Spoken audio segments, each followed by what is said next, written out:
Yan po yung aking niluto. Order po yan ng menudo.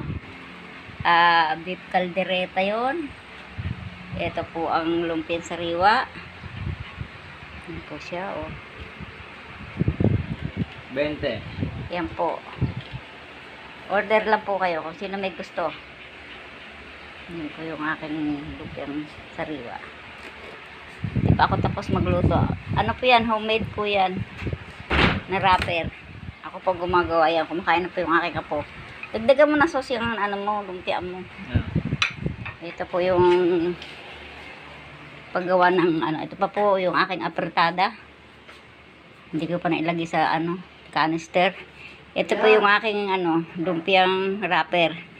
Homemade yung aking lumpiang wrapper. Yan po ang aking lumpia wrapper. Homemade po yan. Egg wrapper po siya.